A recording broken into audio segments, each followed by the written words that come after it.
Given our country's peacekeeping history, New Zealand has a keen interest in the future of Bougainville. As Prime Minister of Papua New Guinea, do you support Bougainville independence? There's a process. That's a process that will facilitate the peace process. Bougainville have voted for independence, but independence was not the only issue in 2001 when the peace agreement was signed. I want to thank New Zealand government then and up till today for forever standing with Papua New Guinea in aspirations to bring forever peace in Bougainville. And peace in Bougainville also includes looking into the option of independence they exercise during the vote. So there's a process that is running, including the result coming to Parliament. I cannot preempt the outcome of the process. Parliament will have a handle on this matter.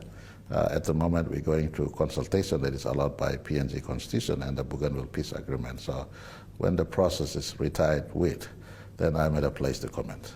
I appreciate there is a process, but as leader of your country, you must have a personal position. In principle, do you support the right of Bougainville's people to choose their future path, to choose independence? I have a duty to defend Section 2 of my Constitution, and that is the sovereignty established in 1975. Which is to say you don't support Bougainville independence, in principle? You necessarily don't have to put words into my mouth. Well, what does that mean? If you have a duty to uphold Section 2 of your Constitution, which is sovereignty in your view, how should we interpret that when it comes to the independence issue for Bougainville? Respectfully, as I did indicate, the process is running its course. I'm the Prime Minister of Papua New Guinea, and I'm entitled to reserve my opinions. In 2019, in accordance with the Bougainville Peace Agreement that you referenced, Bougainville residents overwhelmingly, comprehensively voted in support of independence. So far, your Parliament has refused to table the results, and the impasse, as you mentioned, is subject of mediation by Sejere Mataparai. Just give us your side of that. Why has Parliament so far refused to table those results? I don't think Parliament has been provided with the opportunity to deal with the result as yet. It hasn't been brought to Parliament.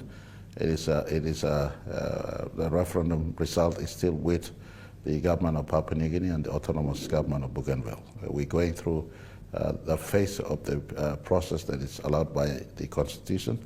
Section 342, subsection 1 of the Constitution allows for consultation. That is the process we're going through. That is the process in which Sejere has been brought in to moderate on. It's currently moderating on the steps that will take place to usher in the results into Parliament. So Parliament hasn't been given the opportunity to have a handle on the matter as yet. Do you feel that that process is helping you to progress? Are you making progress through that consultation? That is part of the process. So Bougainville leadership appreciated that process must be deployed. They may be as part of the process running as Melanesian people. We may find a solution elsewhere. That is also part of the process. You said recently that Bougainville must have economic independence before it can have political independence. The Panguna mine still has copper and gold deposits worth as much as $90 billion, according to some estimates. Would that not provide sufficient economic independence? That is a matter for Bougainvilleans to decide themselves. And at the moment, as I speak, they have all functional and power autonomy devolved to them, including economic powers. And so until Panguna is up and running and producing revenue for Bougainville, as it stands today, 5% of the current expenditure in Bougainville is raised from Bougainville. So it's healthier for them to raise a revenue threshold at least about 50%, if not about 70%, to sustain their current expenditure threshold. You've talked about the process and needing to follow the different steps in the process. So Bougainville's leaders say they want independence by September 1st, 2027 at the absolute latest.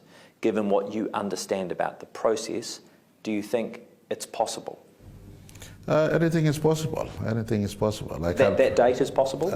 Anything is possible. I can't preempt the outcome of the moderation and the process that is running. We are in 2025. So a time period in 2026 until 2027. Again, Parliament is bigger than James Marape. Parliament decides. The Parliament have a mindset of its own. If Bougainville were to have independence, do you think that would trigger other independence movements within Papua New Guinea? We have, we are a nation of so much diversity, the most diverse nation on planet Earth. And so it's not Bougainville versus PNG, a color versus another color, a language versus another language. It's a series of a set of languages in Bougainville versus over 800 languages in Papua New Guinea, all having their own traditional governance and worldview. 50 years ago, we were isolated from each other. Today, we conglomerate of tribes into one sovereignty. And so in that context, the 20 other provinces exist in our country. They're not showing much sign of restlessness in terms of detachment from our nationhood, but provinces are crying out for autonomy. Bougainvilles have been pacesetters prior to 1975. They want to be on their own. The provincial government systems we have today was introduced at the backdrop of Bougainville's cry for independence. Mind you, the September 1st date was a September 1st date in 1975 when they declared unilateral independence. That's 15 days prior to our national independence. As a compromise, provincial government was brought into existence in Papua New Guinea. And we have 21 provinces today, and Bougainville as a special region. And so I can't disillusion myself from the fact that extend possibility into time, into the future. Other parts of our country may see Bougainville setting pace. And one thing many forget is that at the barrel of a gun, the quest for peace was brought in. And so we have so much prevalence of gun also in other parts of our country. Other parts of our country can, fight with the national government and then said, all right, let's truce, have peace, and part of that could be referendum for independence. That is a dangerous precedent in a nation of so much diversity.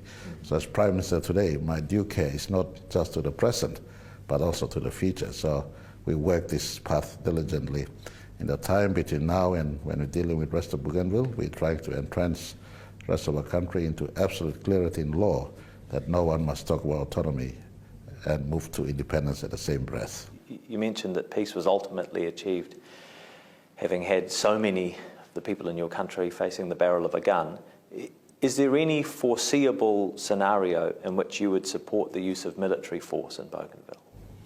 We will put into law in our constitution that never again into the future will PNG Defense step into Bougainville. Never again will PNG Police step into Bougainville. And that leaves my concern for Bougainville open. Whilst PNG Police and PNG Defense will not step into Bougainville, what will happen if lawlessness re-emerges in Bougainville?